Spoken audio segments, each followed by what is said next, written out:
In the 1990s, Western scientists were allowed to study a series of fossils from a dig site in West Liaoning, China. What they saw would blow their minds. One of the most famous fossil beds ever discovered in history, a finely preserved slice of life from 120 million years ago. And within this treasure trove, a unique creature, a dinosaur that would make headlines around the world. I have been a dinosaur fan ever since I was a kid. I am excited to dive back into the field once more. In this video, we're going to look at China's contribution to our understanding of the dinosaur theory of birds. But first, I would like to ask if you might be interested in the Patreon. If you like what this channel does, you can support the work by joining the Early Access tier. Early Access members get to see new videos long before they are released to the public. The backlog is quite significant. So head on over to the Patreon page and take a look.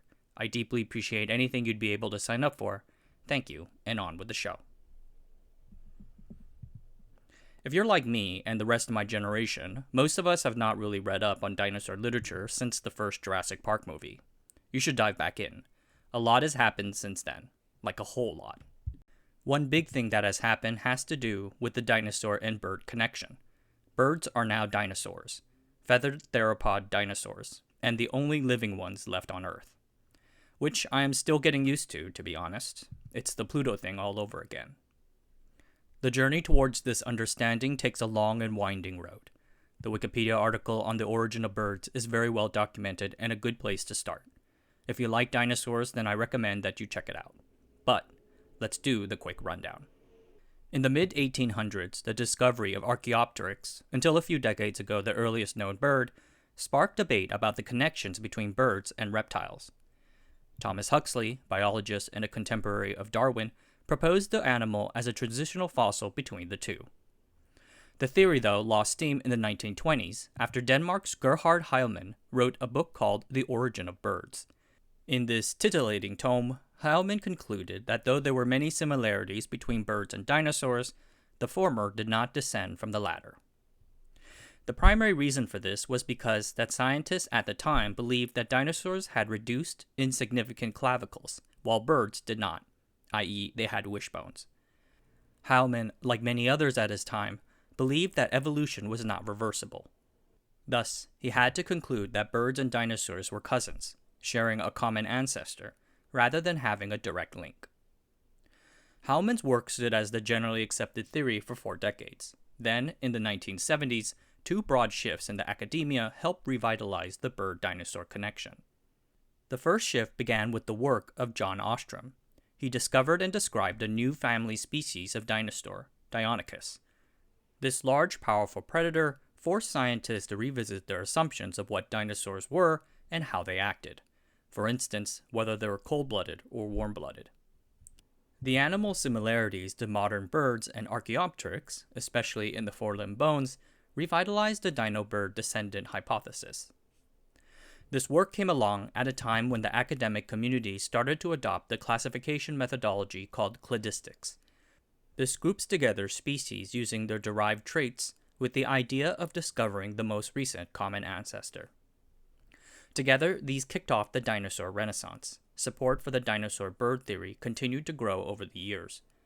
But scientists waited for a piece of evidence, some special fossil, to finally glue it all together. In the 1700s, during the Qing dynasty, the ruling Manchu emperors would escape Beijing's searing summer heat at a beautiful mountain resort in the city now known as Chengde, not to be confused with the city of Chengdu in the Sichuan province. Chengdu has pandas, Chengde has dinosaurs. The Manchu had conquered the area prior to their conquest of the Ming dynasty. The resort took 89 years to build and is today a tourist attraction. After the fall of the Qing dynasty in 1911, the Republic of China created the Rehe special area out of the region. Rehe, which literally means hot river because the area's rivers at the time did not freeze in the winter, was romanized as Jehol. Later on in the 1920s, the ROC government upgraded the special area to a full province, the Jehol province. It was around then that scientists first began to notice that Jehol's lands yielded some excellent fossils. The American paleontologist A.W. Grabow proposed the Jehol series of fossils in 1923, on the basis of a Lycoptera fish fossil he discovered near what is now the city of Lingyuan. When the Japanese Empire illegally annexed the Jehol province in 1933, an act that would eventually lead to the Second Sino-Japanese War, their scientists also noted this rich trove of fossils. Their findings, however, were lost during the chaos of war. The Republic of China recovered the province after World War II, only to lose it along with the rest of the mainland shortly thereafter. After the founding of the People's Republic of China, the government reorganized the provinces. Jehol was abolished and its land was divided amongst the modern-day provinces of Hebei, Liaoning, Inner Mongolia, and Tianjin. In 1962, Chinese paleontologist Gu Zhiwei would propose the existence of the Jehol group, or the Jehol biota, since the fossils included plants. The Jehol province no longer existed, but the name harkened back to the 1928 discoveries. For the next few decades, only Chinese scientists were allowed to study the area's fossils. Then, in the 1990s, China opened up to the rest of the world, and Western scientists were granted the opportunity to scrutinize its treasures. And what treasures they were. The fossils in the Jehol biota are of animals living during the Mesozoic era, an era that can be further subdivided into the famous Triassic, Jurassic, and Cretaceous periods. The era is known as the Age of the Conifers, better known as the Age of the Reptiles, yet better known as the Age of the Dinosaurs. Today, the Jehol province has cold, dry winters and warm, humid summers. 125 million years ago in the early Cretaceous period, the whole area was covered with forests, streams, and freshwater lakes. Volcanoes to the west would occasionally erupt, throwing huge plumes of ash and chemicals into the air. Analyses have found these plumes to be made up of hydrogen fluoride, hydrogen chloride, and sulfur. These hydrogen fluoride plumes would suffocate huge bunches of animals and cause them to fall into the water in mass die-offs. In some areas, as many as one animal for every 1 to 2 square meters. Then the streams would gently wash the corpses into the lakes, where the falling ash quickly buried them in sediment almost 1,000 feet thick. The sudden universal nature of this event means that animals died without being scavenged in ideal preservation circumstances. Scientists have described it as a Mesozoic Pompeii, and I have to agree.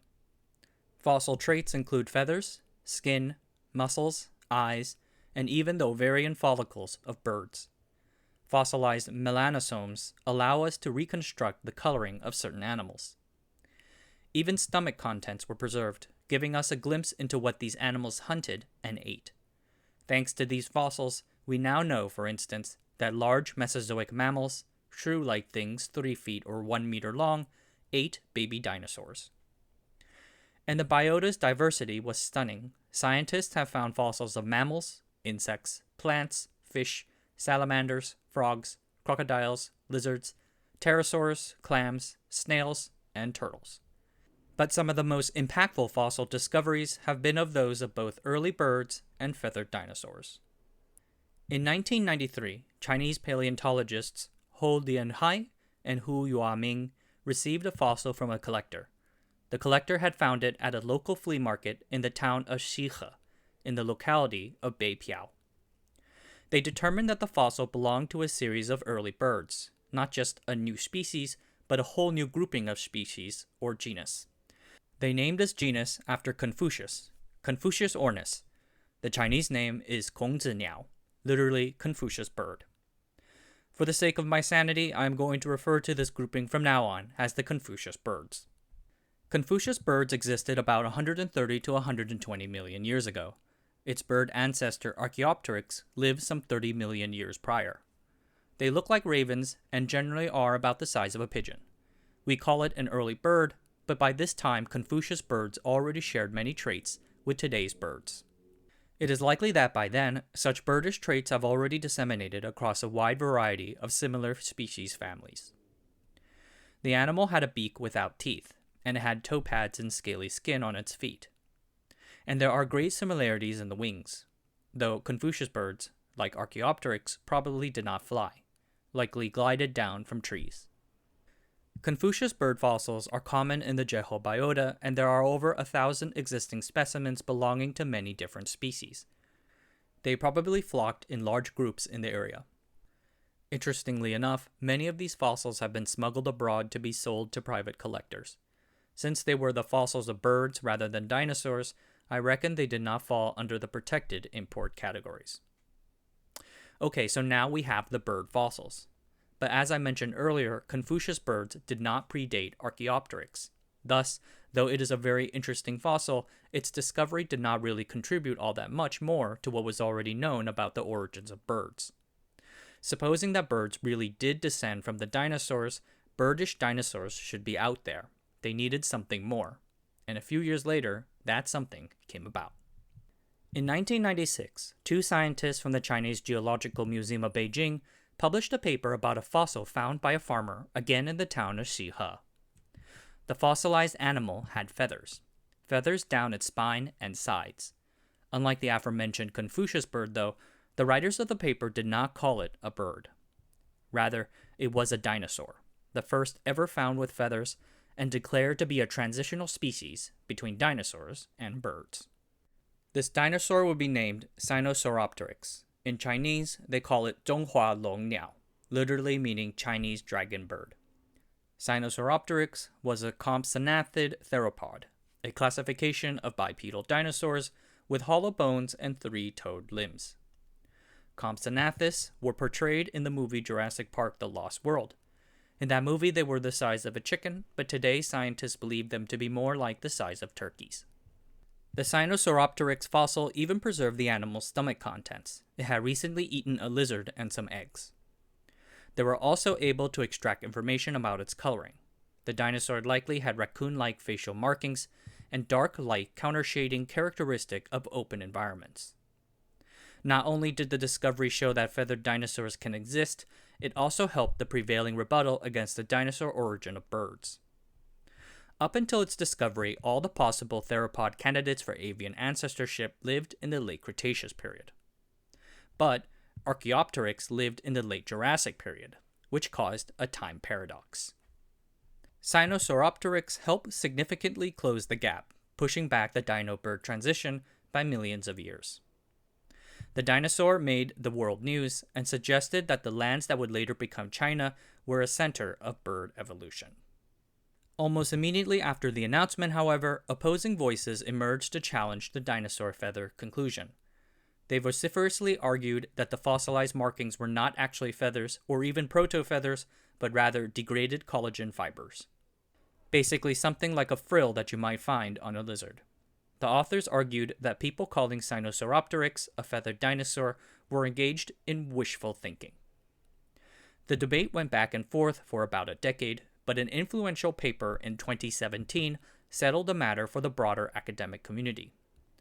The authors re-examined some of the comparison evidence the pro-collagen camp had used to make their argument and concluded that the comparison had been made erroneously.